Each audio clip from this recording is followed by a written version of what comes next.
Hey, what's up, everybody? BDO 44 coming at you another video. All right. So I'm talking to Lakers. It's early in the morning, but I'm talking to Lakers. This isn't a deep conversation at all. I'm very pleased with what I saw last night. Our team got a victory against the Denver Nuggets in a situation where we were able to learn that we have some more players that we can go to, and that is what is most important. I think our coach gained some confidence in Thomas Bryant and Max Christie, particularly last night, and I think that can go a long way, a very long way, into us being able to be a competitive basketball team. Because one of the arguments that we've made is that we often go too small, and we often find ourselves not matching up properly in some very key situations. Now, I personally think that when you have a rookie coach in place, some of the things that you have to do as an organization is remove certain things that the rookie coach is prone to do that will ultimately put him at a disadvantage. You can't wait for him to make the decision necessarily, depending on what it is. Sometimes you just gotta, if it's a player he keeps playing and ain't getting it right, you gotta remove that player from the unit. And so that's one of those situations where I'm like, with Patrick Beverley and Dennis Schroeder, as well as they've helped us individually as being a part of this unit, it just has not worked, and Darvin's kind of leaned on it. We saw last night in that Denver game, as well as in every game we've played, that when we lean on those two players at the same time, we're at a disadvantage defensively and in some cases a disadvantage offensively. So we need to get away from that, and I thought we saw more evidence yesterday, more concrete evidence in the game against the Nuggets than we probably have seen in any game. Because in that game, you were able to distinctively see how the score was affected when he put those players on the floor versus when he took them off. And it was two instances where it was like immediate in terms of the score being affected negatively. And so I don't think there was ever more of an indictment on Darvin Ham's willingness to play those two players together than that Denver game, where as soon as he got away from it, we started being successful, and as soon as he returned to it, we started being bad for ourselves. And that's just what I needed to have take place. I needed a game like this where we could just clearly see that a victory came when we went big, and the deficit came when we went small. And there was no way to disarm that, and that's ultimately what I wanted to see. Also, with that came those guys playing well. You know, you can't call their number and have them not play well. So you got to give Thomas Bryant and Max Christie and everybody who chipped in last night. But those are the two who stepped up and stepped out last night, and it made it so that you have to play them more minutes. So I'm super excited about that for those guys. And I'm not surprised, because Thomas Bryant, even though I have my concerns with him on the defensive end, offensively, he's killed it. He was pretty good offensively for the Lakers when we first had him, when we drafted him. And when he went to Washington, he did some really good things because he's a very energetic person. He gives you natural energy, and that's something that our team tends to lack in the front court without him. You know, Anthony Davis is not that kind of guy. He's not going to bring that natural energy, that screaming and hollering when he dunks the ball. Like, that's not going to come for AD all the time. Thomas is a guy who make you forget it. AD was even on the floor. Wasn't on the floor, rather. That was the beauty of what Thomas was doing last night. Because the problem is, when we don't have AD, we usually go small ball. Like, extremely small. And that's kind of what we did last time when we didn't have AD out there on the Eastern Coast road trip. Coach was just, pretending like we had nothing but short players out there. Max Christie was sitting. Thomas Bryant wasn't getting any minutes, and we were losing. And I'm sitting there like, there is nothing that Patrick Beverley and Dennis Schroeder are doing that should be taken away from the obvious need of what it is that those guys can bring to the table. And calling their number, I was certain would give us success, and seeing him call it just further helps me understand I was right. I don't think the Lakers' record needed to be as bad as it was. I think the players that we're playing right now should have been players we were playing from the jump. And I think we should have never been playing Patrick Beverley and Dennis Schroeder together. And I think if we would have never done that, we probably wouldn't even be below 500. That's how much that directly correlated to our losing. Granted, there were other things that correlated and catered to it as well. Plenty. But nothing more. Nothing more than size disadvantages. Nothing more.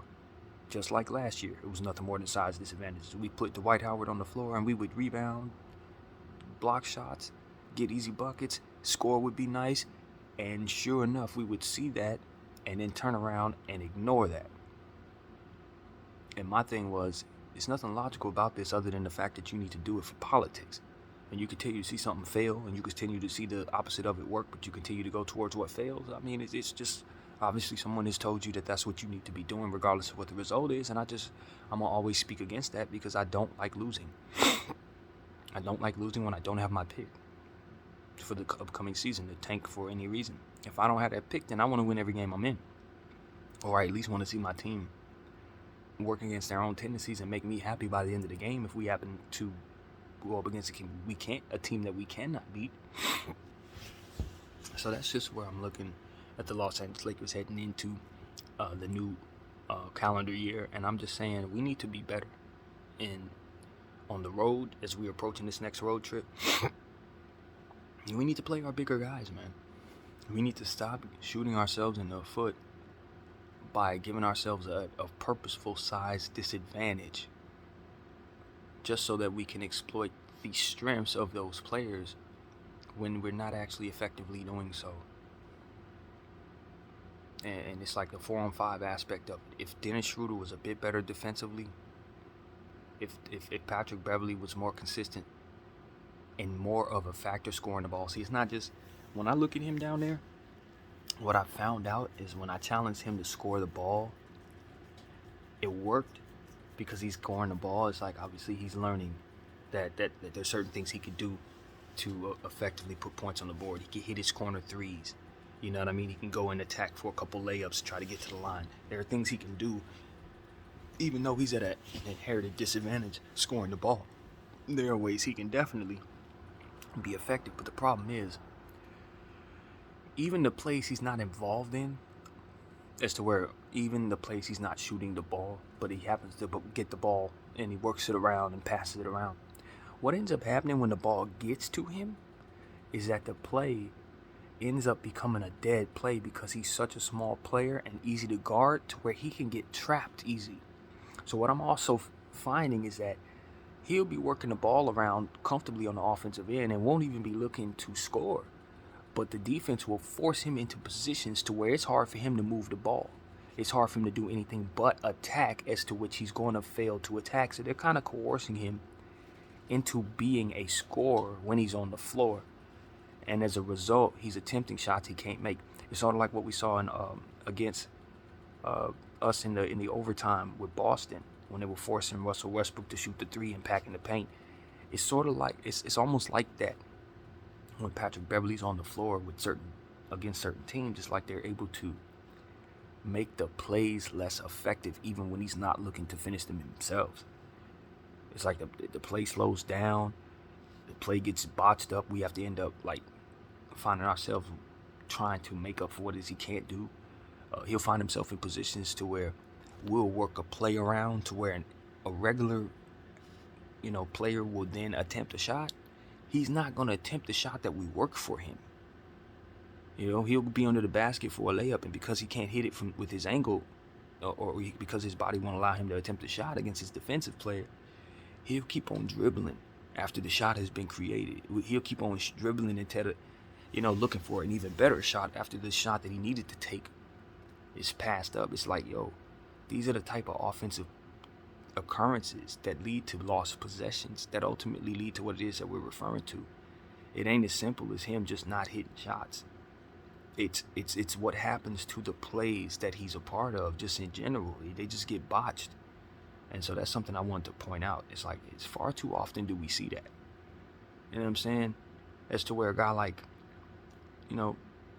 any of the other guys, like literally all of them, Lonnie Walker, whatever, Austin Reeves, they're going to, once that ball gets passed around 6-7 times, if they're the ones catching it in certain positions, what's going up. They're going to drive to the rim. They're going to lay the ball up. You know what I'm saying? It's going up eventually. With Patrick, some of those plays just ain't going up. And if they do go up, they're bricking. So it's like, that's where we need to just kind of study film and try to put Patrick in positions to where he can be on the floor with people where it's easy for him to be a successful offensive player. And that's tricky because of his height. But I do believe that you can't put two small players on the floor together. That's one. And if you put Patrick on the floor with the right offensive talent, who can complement his defensive skills and can basically listen to him when he's telling him what to do, there will be opportunities for us to have successful lineups. But you got to keep him on the floor with guys who can get offensive rebounds and guys who can ultimately finish plays easy. He should be on the floor with AD a lot of the time. He should be on the floor with PB, players who are huge, so that there's more success for him when he gets in trouble offensively. That's really what it comes down to. And also, I still want to see the Lakers get much better at playing around players who have to pick up their dribble. It hasn't happened as much as it did earlier in the season. In fact, I think I've only seen it happen twice over the last couple games, which is really good. But we still got to work on, particularly when LeBron James has the ball and is forced to pick up his dribble, guys immediately getting into actions that put them in positions to cut for a pass or come to the ball, whatever is appropriate in the situation, to be able to get Bron or whoever's picked up their dribble out of that situation. Far too often I see guys like Austin Reeves, Troy Brown. These are players I've seen do this. Russell Westbrook, where when Bron is on the floor and he's forced to pick his dribble up in a corner or something, the double team comes or whatever, or maybe he inexplicably picks up his dribble and we just kind of stand in our position around the perimeter waiting for him to, I guess, launch a shot, when the reality is the defense ends up swarming him and usually forces the turnover in that situation while guys are onlookers. That's something that I've been noticing. Has happened less, but it's definitely something that we still need to work completely out of our equation. It was a sign of bad chemistry to me. It was almost like, oh, see, look at this guy, picked up his dribble. Oh, yeah, look at him. As opposed to, okay, he picked up his dribble. We got to make sure that this play doesn't go left, so let's make sure we can get the ball to ourselves in this situation from him. So it's like, that's what I want to see the Lakers do. Much more live action movement. Him picking up his dribble should be a trigger for movement. And if that's not how we're thinking, we're doing it wrong. So that's one thing that I definitely want to talk about. Let's see, continue to encourage Max Christie to hit the three-point shot. He has a good form. He's a three-point shooter. It's fallen more with us than it did in college, and I want to continue to see us explore that aspect of his game. One of the things that we cannot do as a team is shoot the three. What if we find out we have a 42% shooter there? We just ain't letting him play. These type of things, we're sitting up here waiting to get Bradley Beal. Are you sure that Max Christie ain't going to turn into some lighter version of that himself?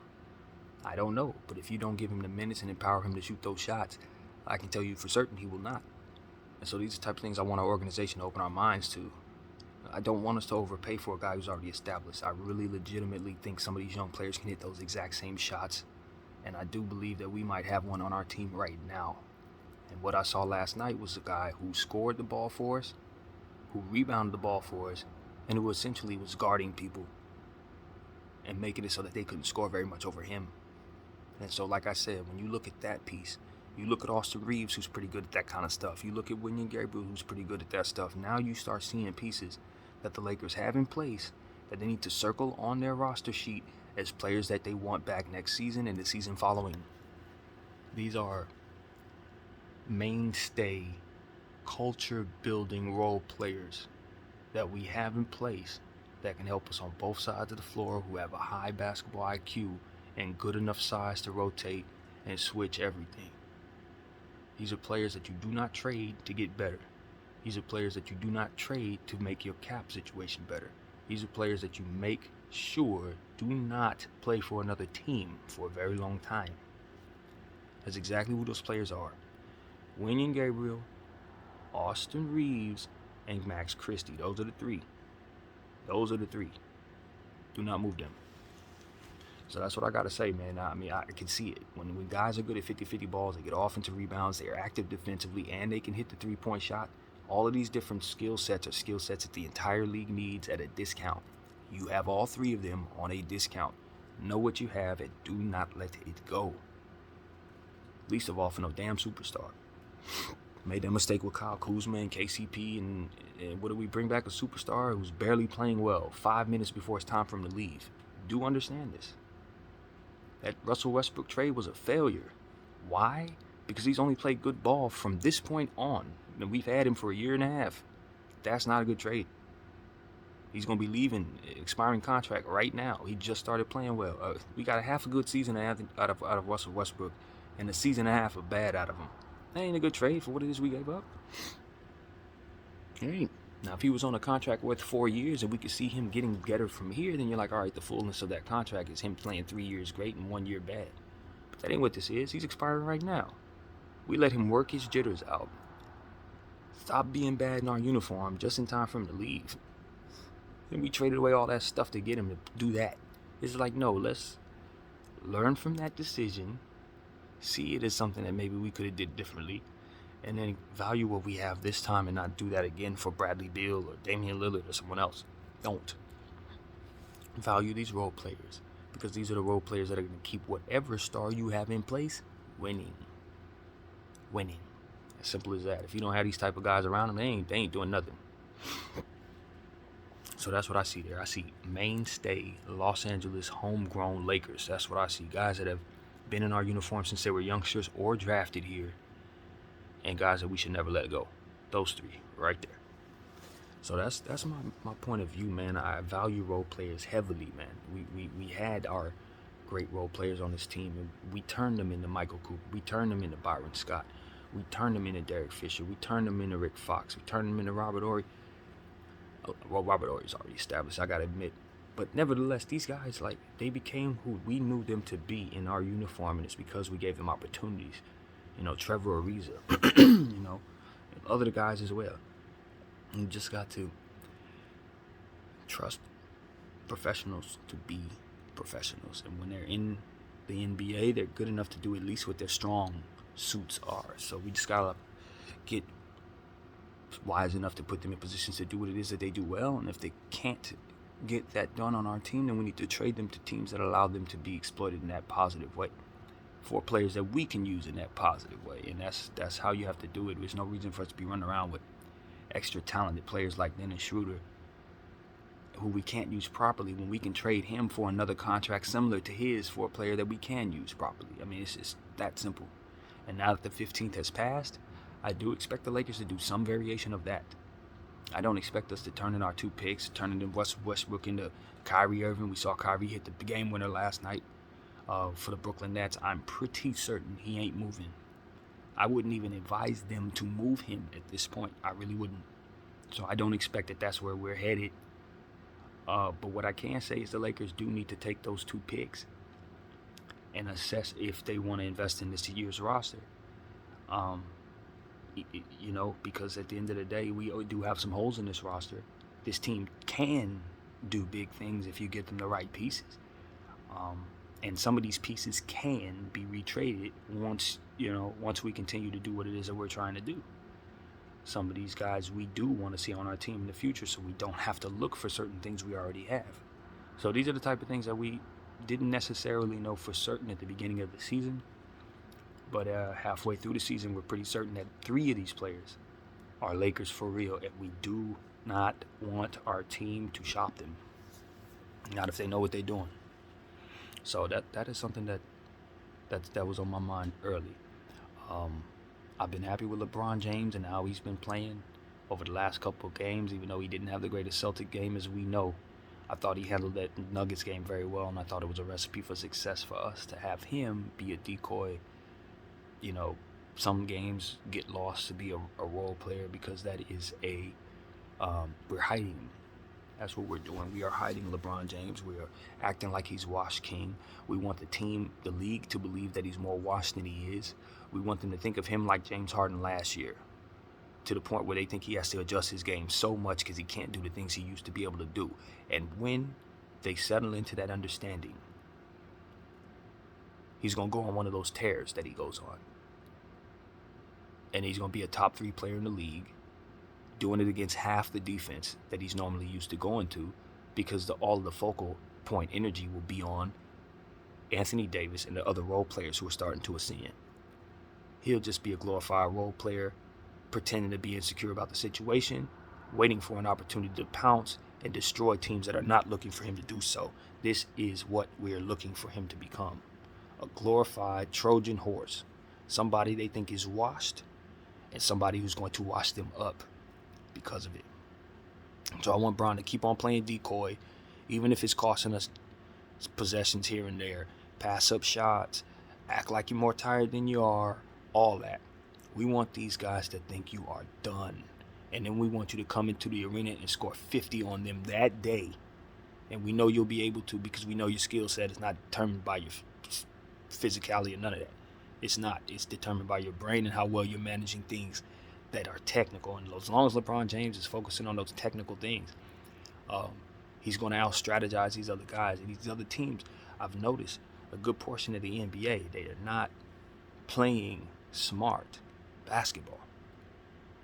Situational clock management, all that stuff. We're not the only team bad at that. Three-point discipline, a majority of the league this year is bad at three-point discipline. They're all bad. They all jack up over 40 shots. They all hit under 30%. They're all undisciplined shooters. And so what I look at is a bunch of flawed teams. These teams, this is not like 2005 or whatever random year when all these great teams was mashing it out, or Golden State was in its heyday, or Cleveland was. Nah, there ain't no real teams like that out there. The best two teams in the league are the Celtics, the team that just got washed up by the Warriors, and who? The Suns or Memphis and Denver. These teams are not proven yet. Pelicans, these are youngsters. If we get the right teams together, or we get the right matchups together, the bottom line is those youngsters without that experience is going to have to stare down the barrel of LeBron James and Anthony Davis. And I don't trust any of those teams to beat a fully capable Anthony Davis and LeBron James led basketball team for 7 games. I don't. I look at the field and I say, you better pray them dudes don't get the right pieces necessary, because if you have to strategize against them, y'all gonna be in trouble. That's the reality of it. If they're doing what they're supposed to do, you're gonna be in trouble with the league, because this is not a regular season team. And once you get down to the bottom nitty gritty of it, the core is still one of the best cores in the league. It's the rest of the stuff that cannot accompany the core to be in its best self. If you get this core what it's supposed to have, you're going to wake up and realize there's probably no better cores in the league still. When you consider how well Anthony Davis is playing, who has a better core for real, actually? Do you want to say Boston? Are you sure Jason Tatum and Jaylen Brown are above LeBron James and Anthony Davis today? I'm not. You start looking around at the Pelicans, Zion and B.I. They're not above AD and Bron yet, not by cachet. They're not there yet. CJ, those guys, they're a deep team. That's why Zion's team is so incredible. It's not necessarily because they have the overwhelming core. It's because those other guys really are supreme. And you keep on slipping around. You see the Nets, they're like us. They're like us. Minus as much size, you know what I mean? Depends on how Sharp and Claxton are moving along, but they don't necessarily have the size. You look at Golden State. Obviously, you know what they just did, but they're a year older and they got some issues. They lost some defensive players. You look at Memphis, young team, Ja Morant. That young team last year looked very undisciplined in certain situations. How's Jaren Jackson's health? What's their rotation situation going to look like? Is Dylan Brooks going to shoot them out of basketball games? These are questions I have about them. Is Desmond Bane going to be healthy? Is Ja Morant going to play defense? When it comes down to the playoffs, if they're going up against a healthy Anthony Davis and a healthy LeBron James with a really good, solid team that can actually match up with their players, Ja's going to go for 50 and a triple-double to beat us. And so that's what I understand. It's like the teams that are out there, in regards to the Lakers, what they're counting on is us continuing to have holes in our roster that don't allow the core to be themselves, and they're counting on the core to get hurt. And so that's what it's about. But if we get those guys enough around them, and we're finding these key pieces, we already pointed out 3 of them that we know are here. All we got to do is find the rest of those pieces for this core, and we're out of here. We're going to give ourselves a chance to win the entire championship. And I don't think there's a core out there that really wants to see us if we have the pieces necessary to match up. Now, as long as we're running small out there and underdeveloped, young guys that can't play, well, we'll be as good as we can get, and we'll get to one of those teams, Memphis, New Orleans, they'll knock us off. But if we can get the players to match up with them, if we can get guys that can actually look at them dudes in the eye, those role players that they have, that are tall enough to actually rebound over them and box them out, it's over with. Then we can put ourselves in a position to actually be a contender for real. So that's what it is. Kobe minute, want to salute, of course. But you got to get him some help. You know, Kobe needed help. We got Powell. Lamar, we got him.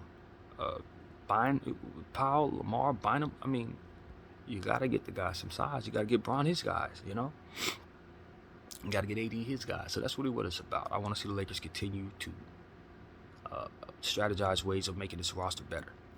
I want this roster to succeed. I know a lot of what goes wrong is rookie coach decisions and short people problems. And if we can just shore those two things up, you'll start seeing this team win basketball games. Like really actually beat contenders and string together some real runs of like 7 and 8 wins in a row, because these teams are not actually that great. The teams that are out there, the field. It's an average basketball season for the NBA with regards to their teams. Ain't no extraordinary teams out there, man. They're just not. They're not extraordinary. They're really good. Some of them are solid, but I can think of certain years where there wouldn't be a single team in the league that would be favored to win a championship against some of those real contenders that we faced in the past. This year ain't, not at all. So that's the way I'm looking at it. I'm like, I don't see no super califragilistic teams out there. We gonna have to just play good basketball, match up properly, and I think we have a chance to beat the hell out of the whole league. We've already beat Milwaukee at home. The Boston Celtics were demoralized if we did what we were supposed to do. Philadelphia was beat if we did what we were supposed to do. Like, these are teams that we probably could see again. We've already shown ourselves that we can have real success. All we gotta do is close. And the Nuggets, we beat them twice. Like, these are teams that would prefer not to see our core if they have the right role players around them. You know what I'm saying? Dallas, they don't scare you. They're a one-man band with Christian Wood on the side. After you get past that, them other dudes ain't doing nothing to you. So I look at all these teams, Clippers, you get Zubats in trouble, they run a small ball. Like, they're not the beam team. They can beat some teams. And other nights they could go flat themselves. It's like, I don't see no real contenders. Minnesota ain't it. Minnesota and them big guys, they don't have enough role players, even though they do have some solid role players. I just don't think that style of play is going to work for them. So I'm just looking all the way around the rest. I'm like, I don't fear none of these little teams. Look at these little teams. They don't. I look at the Houston Rockets. I'm like, if they make a playoffs, they could upset a bunch of these teams. That's who I'm looking at. Like, the Houston Rockets, you better hope the Houston Rockets don't get the 8th seed. Because this would be Golden State Dallas all over again. We believe. That's what that is. That's what we believe. Because I can already tell the Houston Rockets have more talented players than a lot of these teams. It's just that the Rockets are younger. But they're already showing you they can pop, and they're clearly very deep. OKC, same thing.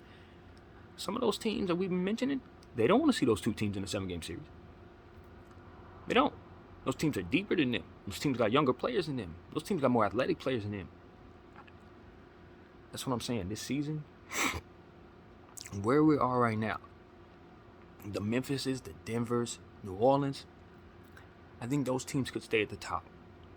I think they could potentially have a good season if they stay healthy all year. But after that, Portland, some of these other teams, I don't know. I don't know if they're going to stay in the realms they're in, or if you're not going to see some of these teams at the bottom leapfrog them and they end up at the bottom. That's why I think my team is going to make the playoffs. I don't see no reason for the Lakers not to make the playoffs if we can go on a nice stretch of run, because the rest of these teams are soft in the middle. So that's what I want to encourage everybody to understand. Read the field. Pay attention to the field.